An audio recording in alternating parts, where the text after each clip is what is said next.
It is so incredibly disgusting, disappointing, dangerous, and ignorant of Clay to sit up on this show, which is an international show with people of all ages, races, ethnicities, religions, everything watching, and say that black men are not faithful in relationships. Nigga, what?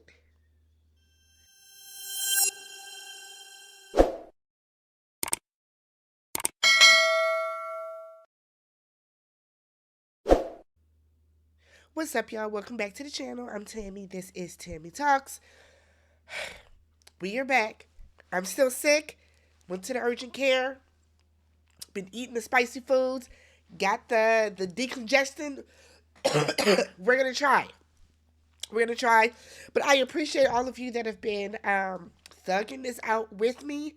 But let's talk episode 7, y'all. Before we get started, I want to give a thank you to. Let me pull it up. I want to give a thank you to Tracy Russo 9655 for the super thanks. Y'all know I don't ask y'all for money. I don't post my or promote my Cash App or Venmo or anything like that. So a huge thank you to Tracy for the super thanks. Greatly appreciate it because you didn't have to do that. YouTube is free. All right. So everybody else, the rest of y'all, if you haven't already subscribed to the channel, thumbs up the video, leave some comments down below. We're on the road to 22,000 subscribers. So if you guys haven't already, make sure you're hitting that subscribe button so you don't have to keep typing in Tammy Talks, Love is Blind for each video. All right? I know my voice sounds bad. We're going to try to make it through this the best way we can, okay? This is take 2. The first video, I coughed all the way through, and I was like, I can't even do that. So, took some cough medicine, let it marinate, and now we're ready to go. All right. So let's start off with Jimmy and Chelsea. They still fussing. It's the next. Well, they're still talking. It's the next day. Jimmy is apologizing once again. And Chelsea is like, I'm not even mad anymore. Yes, you are. Yes, you are, sis. But if you want to just get on for the sake of your relationship, girl, I feel you. So she just wants Jimmy to hear her out when she feels sad. If I tell you that I feel away, my feelings are hurt, this, that, and the other, don't blow me off. Don't try to rationalize it. Just tell me that my feelings are valid and I have a right to feel that way. That's really all he had to do. Jimmy can't do that though. You know why? Because Jimmy has guilt because Jimmy don't like her. And I think that Jimmy feels guilty that he does not like her. So it's almost like he's trying to overcompensate because he's continually trying to remind not only her, but himself that he loves her. It's the Love is Blind way. So next we get to Kenneth and Brittany. And they're interesting to me this episode. So Kenneth tells Brittany that he talked to AD. And they had this conversation about like the interracial aspect of their relationship in regards to having children, and whether or not whether or not Brittany would be able to raise black children. Now, I had some comments say that they felt that was inappropriate. They felt that that was out of line. I don't, and this is why. There are certain things that you learn within your own community, right? I feel like the question would be okay if somebody asked a black person, are you prepared to raise white children? If you ask a Hispanic, are you prepared to raise Asian children? You know what I mean? I feel like it's a very valid question because there are differences in culture and in different things. So, yeah, I don't think it was anything wrong with AD asking that, but that's just me.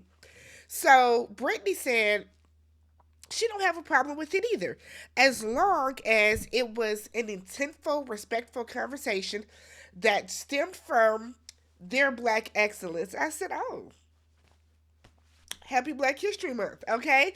Brittany, I feel like, I don't know. Brittany comes across as very genuine to me, But that seemed very like buzzword heavy. You know what I mean? That seemed very much like she wants to make sure that she doesn't come across a way. And I get it. She's being very careful. So Brittany said that she's well aware of the issues and the challenges that come with interracial dating. She's prepared for that, as prepared as you can be. Kenneth said that his family and friends are going to love her because she's just a bomb ass person. But they are still going to be concerned, rightfully so. There's always going to be concern from your friends and family when you date outside your race. It does not mean that they don't agree with it, but there is always going to be concern. This is 2024. It's going to be concern. So racism is still alive, very much. Prejudice is still alive. So I don't think he likes her. Ooh, that hurt. I don't think he likes her. And I'm saying that because, well, let me say this. I think he does like her. I think that Kenneth, I think the gravity of this situation with the interracial dating did not hit Kenneth until they got out of the pods, right? Because it's one thing to say in the pods, oh, I'm cool with interracial dating and all that type of stuff. It's a whole different animal when you get out of the pods and you're now in real life and shit has gotten real. And that's where I think where Kenneth is right now. It's like the gravity of everything is weighing on him. So Brittany asks what would make him feel that they are good in their relationship. Because he said that as long as they're good, then that's all he cares about. And I don't remember if he answered or if he was just like, you'll know when you know type deal. But I like them together. And I feel like he's super closed off right now. He's guarded. And I think it's because he's in his head. And I think that's what's causing the lack of chemistry between the two of them. But I thought they had a really good, mature conversation. So we get to Laura and Jeremy. I just do not like these people. So we get to Laura and Jeremy. So Laura said that Jeremy didn't want to talk to her after the party. I wonder why. I wonder why, Laura. I can give you two reasons why, Laura, he didn't want to talk to you. Two separate words. Bean dip. You set your fiance up to go and sexually assault a woman.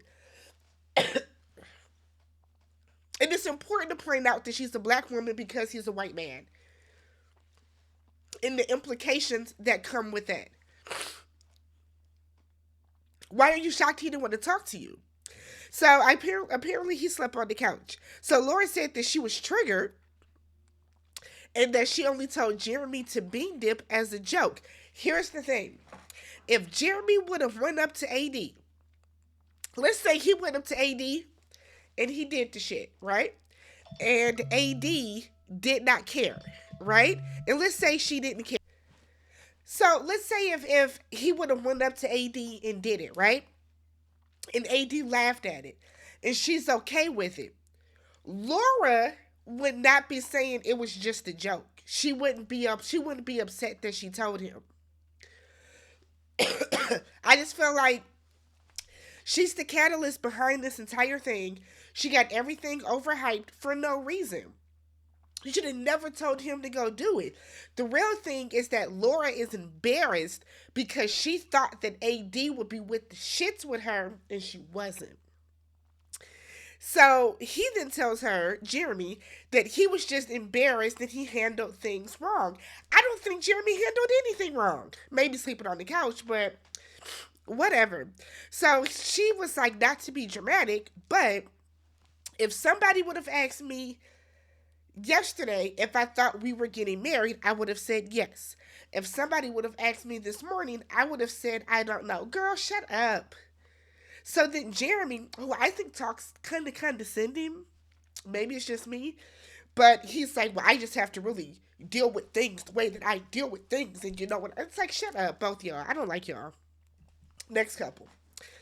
So then we get to Amy and Johnny. They're very boring, right? They're a very boring couple.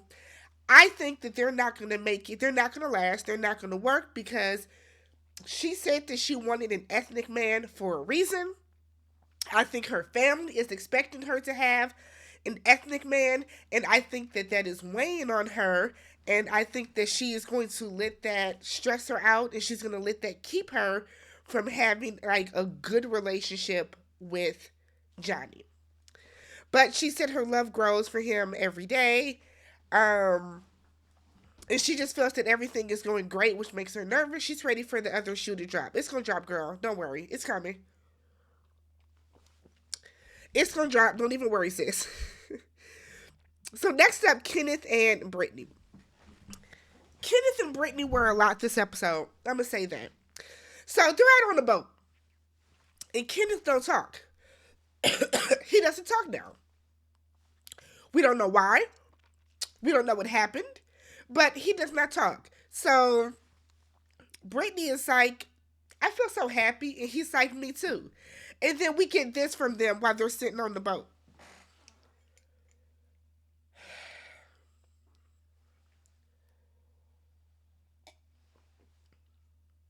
Dolphins! Dolphins! He see them damn dolphins and talk about somebody perking up. So he's asking her, has she ever ridden dolphins or swam with dolphins, whatever the case? And she's like, no, he's geeked. He says, now you got me talking. Now? Now? Okay. So he became TammyTalks because he could not shut up about them damn dolphins and the keychain he got and all this other stuff. Why aren't you talking? That is my question. That's my issue. So they get quiet again while they're sitting there. He's eating some fruit, and she's like, "How do you feel about personal touch?" Because she has her hand on his thigh. She said that she likes to. That's clearly one of her love languages. So she likes to keep her hand on him. She likes to touch him, just kind of as a way to be close. He said he's big on the physical touch. Who'd have thunk? So he didn't realize that she liked physical touch. What have y'all been talking about? What were y'all talking about in the pods? Y'all talked about everything else? Y'all didn't talk about your love languages? So he tells her that he was worried about like smothering her. He thought that he was being too affectionate, and she was like, "Yep, I don't get that from you." And he was like, "Oh, he's always kind of been told he's been overly affectionate." And she was like, "Nope, never heard that before. He likes the physical touch." We see him like caressing her hand, and then all of a sudden his hand just goes like stringent, and you see her like moving. It was a mess, and that camera zoomed in to show us how awkward it was too. AD and Clay. I want y'all to stay with me, okay? Stay with me. I think AD is a big part of the problem with their relationship as well. Okay? Y'all compare them to Chris and Paige. Chris and Paige are from Married at First Sight, season 12, I think, if you guys don't know. They are nothing like Chris and Paige. This is why. In Chris and Paige's situation, Paige was head over heels for Chris. She wanted to do everything she could to make sure that Chris chose her. AD is not giving that energy. To be real, AD is acting like she don't like Clay. She's making faces at him constantly. She's all but rolling her eyes every time she talks. Every time he talks. I think we focused, y'all, the viewing public, focused so much on whether or not he would like her because we assumed what he liked in a person. I guess some people were projecting if they thought that AD was beautiful or not. Because a lot of people, without him even saying anything, were saying he's not going to like her. He's not going to like her. Did we ever stop to ask if she likes him? Think about that. Did we ever stop to ask if she likes him? I don't think a lot of people did. So they're at this restaurant. He wants some soup. I ain't never seen somebody want some soup so bad. He just kept saying it. He said that they're talking about Martha's Vineyard. He didn't know it was by the water. That's the second dumbass thing he said. He said the relationship is going to be iconic. Whenever he says stuff like that, she stares at him kind of blankly, kind of in disgust. So go back and watch this scene. Y'all will see exactly what I'm talking about. So he was saying that she was going to meet both his mom and his dad. Did y'all see her face? It was kind of like, oh damn, oh wow, oh my gosh, do I have to? She's not giving excited about anything that he says. It's weird. I think it's very weird. So the soup comes out.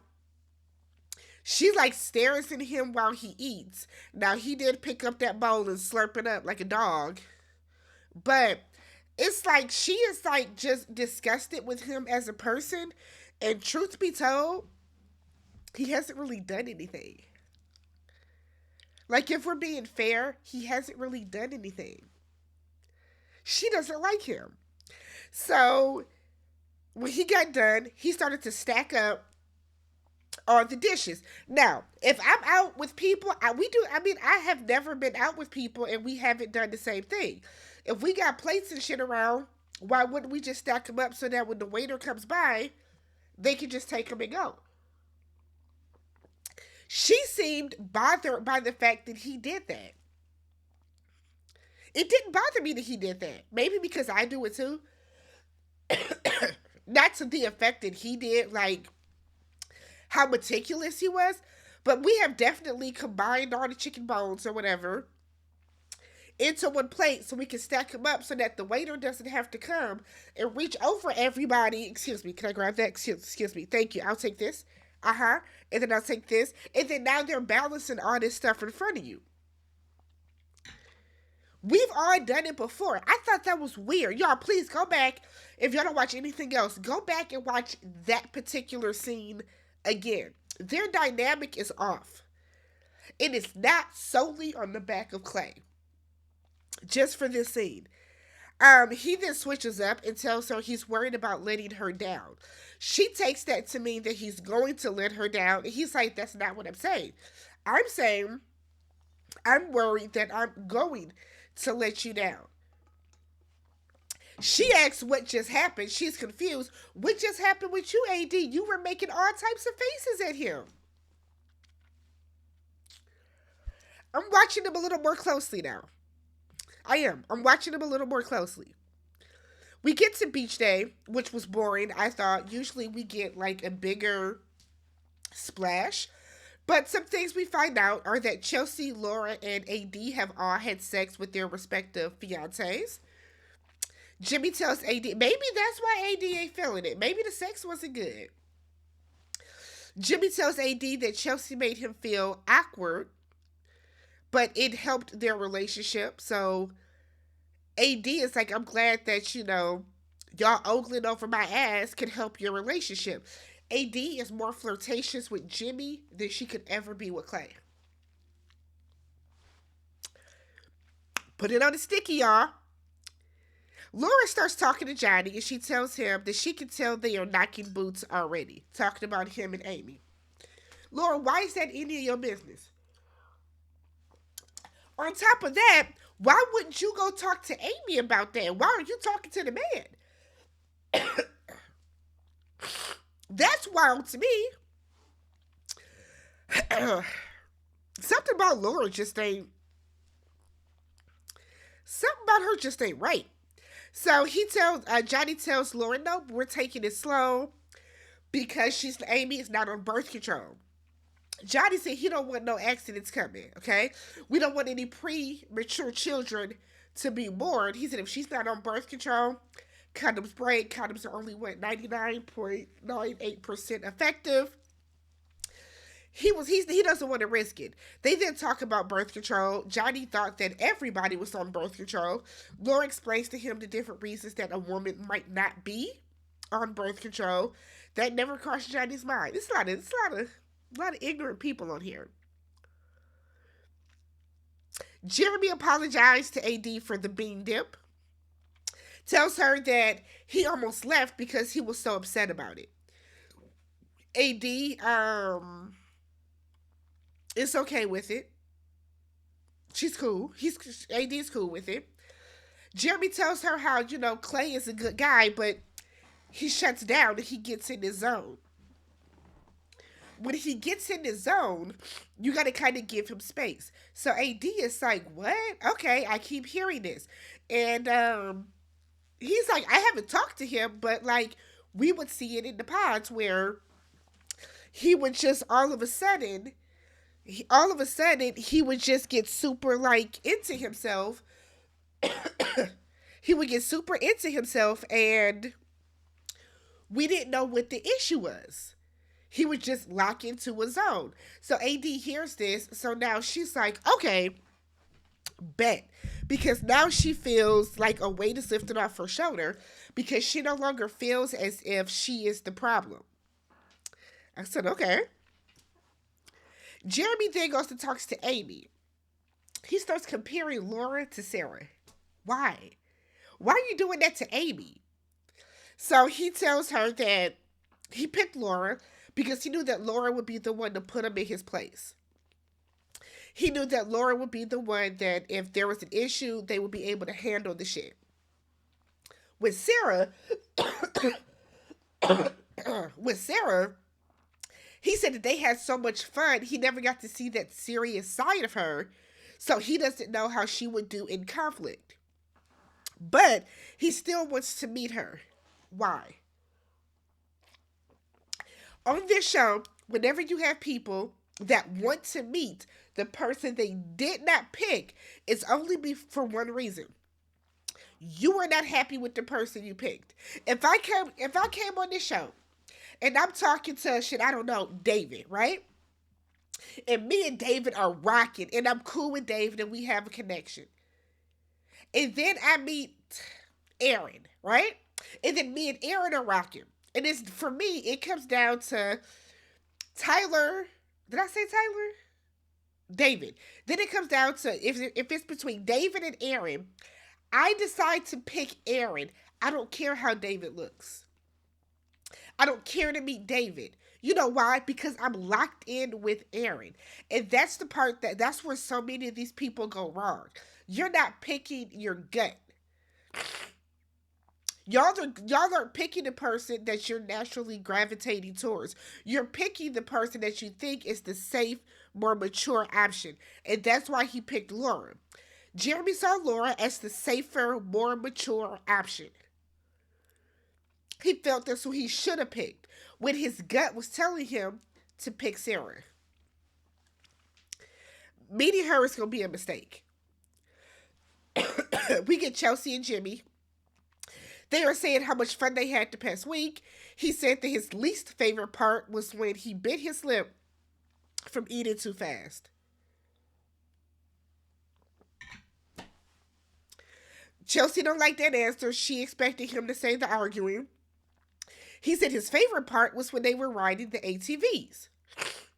She don't like that answer either because she expected him to say, I guess this morning, maybe that's when they had sex. She was like, well, my favorite moment of memory is this morning when you were sweet. He said, I'm always sweet. No, you're not. Not to her. Not sweet enough for her. What Chelsea is going to learn the hard way is to stop asking Jimmy questions that you are prepared to get the real, authentic answer for. He tells her he doesn't have any concerns going back to Charlotte, and I think you should. You should have some concerns. We get Amy and Johnny. They're hanging out in the pool. He asks her what her biggest pet peeve of him is. She said, I don't have one. This grown man then says, hey, guess what? Chicken butt. She said that right there is my pet peeve because you do it every day. He did not seem fazed by that. She then talks about her parents. So apparently, her parents are very involved in her relationships. Oh, my ear is popping. My ear. So her parents are very involved in her relationships, and they are super overprotective. So because they are so over, maybe if I push it back. So because they are so overprotective, they get involved in her relationships, and she said that she is easily influenced by them. That's an issue. That's an issue. And she said that it has even caused a lot of tension and kind of chaos, I guess you could say, in her past relationships. So she's like, but she does, like their input. Johnny is like, you know what? No harm, no foul. I like my sibling. I like my sibling and my parents input in my relationships as well. At the end of the day, it's my decision, but I don't, I like to get their input as well. She then goes on to say that if her father does not give his blessing, she does not know if she can move forward. That is her cop out. That is going to be Amy's cop out. Mark my words. Laura and Jeremy. So we're at the houses, right? We're off on a honeymoon. They moved into their houses. She's giving him the rules that she has, and there are basic rules that any adult should go by. Don't leave food sitting out and all over. She doesn't want him to like shave in the sink. Like, if you have to spit, make sure you spit directly in the sink. Like, not on, she said not on the glass. I'm guessing she means like when you brush your teeth. Don't leave lights on. He's like, so don't live like an animal. Like, I don't know. Something about Laura. I just don't know. I'm getting Karen vibes from her. Are y'all getting Karen vibes from her? So we get to Kenneth and Brittany, and this scene got on my nerves. This scene really, really got on my nerves. So they're at the house. They're unpacking, and they're talking about what they're gonna eat for dinner. He wants her to cook because it's their first night in the house, and even though she's trying to act like she doesn't want to, we remember her wanting to be the submissive homemaker, whatever the case. She wants to cook. But while she's talking to him, he is on his phone. The entire time she's talking to him, he is looking at this phone like this. Okay. So she's talking, and he is doing this the entire time. So she's asking him what's out of the sink. Do you want whatever? We get a little confessional break from him, and he's singing her praises, but you're not paying attention to her in real time. So he stretches out on the bed to keep texting. And she even tells him, don't stay on your phone too long. And he's like, I'm trying to work or whatever. So while she's unpacking the clothes, he's like, I'm going to go downstairs and chill. I'm good. And he goes down and gets on his phone more. Here's the thing. I get that you're a principal. I get that you have things that you have to take care of on your phone. I get that you missed your phone during this, probably 3 week experience where you were away from your phone, but you're not that into them emails. If those emails and those texts and those calls have waited 3 weeks, they can wait another 2 hours for you to unpack with your fiance. She's on the verge of tears, but she keeps it together, or she's pissed, whichever one. Her face was doing something, and she has to unpack by herself. I think Brittany's gonna regret. She gonna regret being with Kenneth. She is. She is going to regret being with Kenneth. All right, y'all. We are almost to the end. Okay. Hold on real quick, y'all. Okay, I had to blow my nose for that so we can talk about this. Okay. Clay and AD. They're talking about how their families reacted to the news, right? First, they're laying on the couch. She's laying on him watching TV or imitating how they're going to watch TV. Anytime he does or says anything about like them as a couple or the future or anything like that, She makes a face. She rolls her eyes. So now, I don't know if she just doesn't believe him or if she honestly does not like this man. So she seems very, very guarded when he's like, yeah, my mom, I talk to my mom. She's going to meet you. My dad's going to meet you. Like my friends. She seems like she don't want to meet them. Like, is it me? Are y'all noticing like the facial expressions that she's making? It's weird. So he then goes to talk about how he can't wait for her to meet his dad, who's very suave. He might flirt with you. Stop calling your dad suave. Your dad sounds like an old crusty ass player. I bet he's fine. But your dad sounds like he's an old crusty ass player that gave you a bad lesson that did not lead by example on how to accurately and respectfully treat a woman. That's what it sounds like.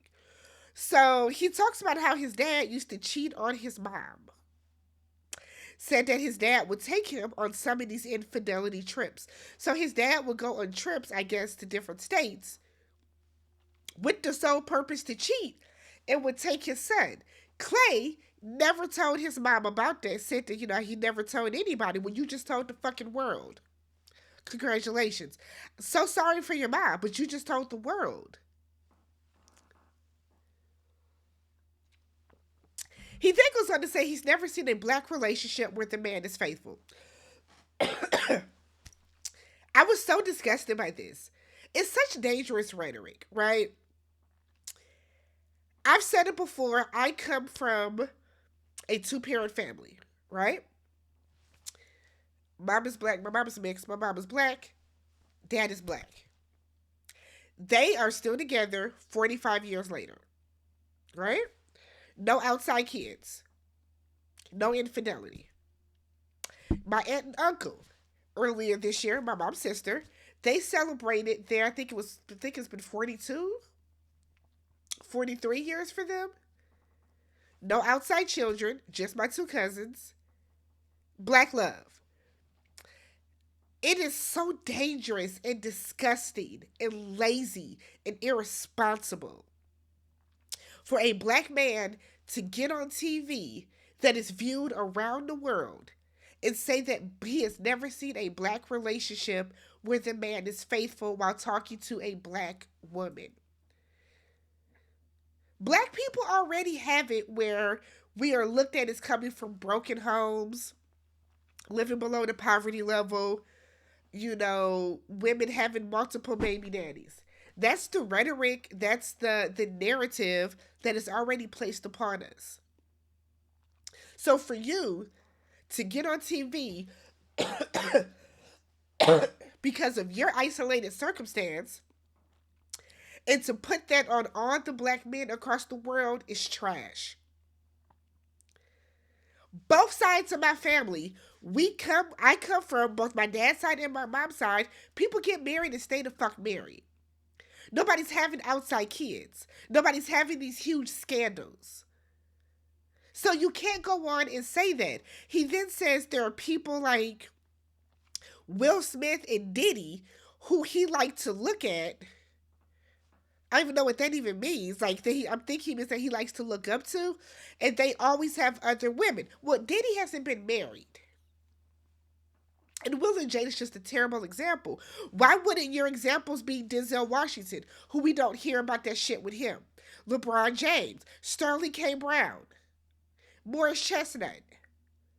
There are a plethora of black men that are in the industry, that are in the public, that you can talk about that aren't out cheating on their wives and being hoes. It's so disgusting for you to do that on TV. But that's a dog whistle. It's a dog whistle for AD. So when he does cheat on you, he's telling you that this is inbred in him. This is what I do. I don't know any better. I don't know any black couples where the man is faithful. My God. Way to perpetuate a stereotype. Dumbass fool. So then he said that the concept of just having one person is foreign to him. Said that he wants to go to therapy for this. Yeah, take your dumb ass to therapy so you can get out of the self-hate that's going on right now. Then he said that he loves her, but he has demons that he is currently fighting.